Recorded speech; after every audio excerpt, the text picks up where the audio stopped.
Hi, now we will closely analyze the station evaluation. In the evaluation, we use SBAR tool to hand over a patient to another nurse. Okay, so SBAR tool is situation, background, assessment, recommendation. In the situation, we introduce ourselves. So my name is Arsha Sebastian. I'm the clinical setting. I am working in ITU. Okay, and then going to state the patient's name. So today I'm going to hand over my patient, Miss Jacqueline Harwood, age 70 years, date of birth 8/2/1969, and the location is in bed 2.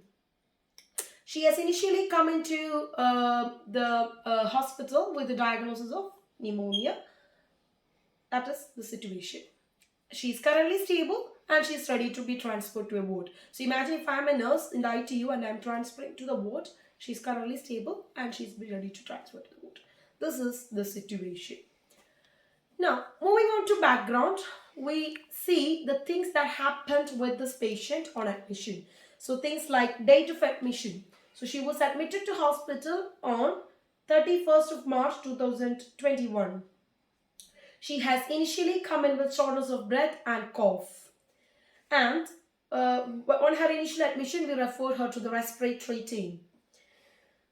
We also say the medical history of the patient. So past medical history, diabetes since 2015, hypertension since 2003, and maybe glaucoma. So that's the medical history. And the social history, she lives with her daughter and the daughter helps with her cooking and her needs.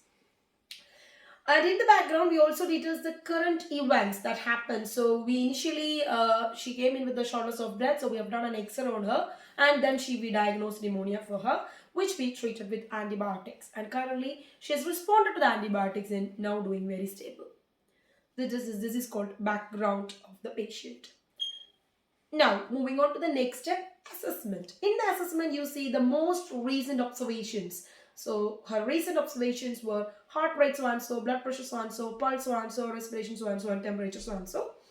And any changes. So her heart rate was a little bit high when I checked last time. So please keep an eye on that. So any changes that have occurred, please escalate that. Do not forget to do this step. Now, identify the main nursing needs. We should have done already this in the planning station. So if the patient had any pain, this will be our main nursing need here. So she complained of pain. I've already given her paracetamol. So please monitor her pain and escalate if needed. And then interventions completed. I have already done, whatever things you have done for her. I have already done her, maybe blood cultures and blood tests. So please change the results. So whatever is done, that is what we did in the assessment. What have you assessed and what have you done?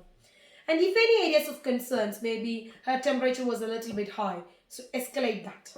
And finally, moving on to R, which is recommendation.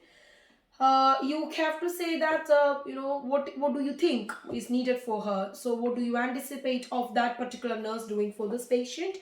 And then you propose a plan of action. This is what we call SBAR tool. Situation, background, assessment and recommendation. Be very clear to the handover. Remember, in the OSCE exam, you will be given a paper saying situation, background, assessment. This is not a written station. You can note your points down here for a easy handover. This is a verbal station. So make sure when you hand over it, cover all the spots. Okay? I hope this was clear to you. See you soon again.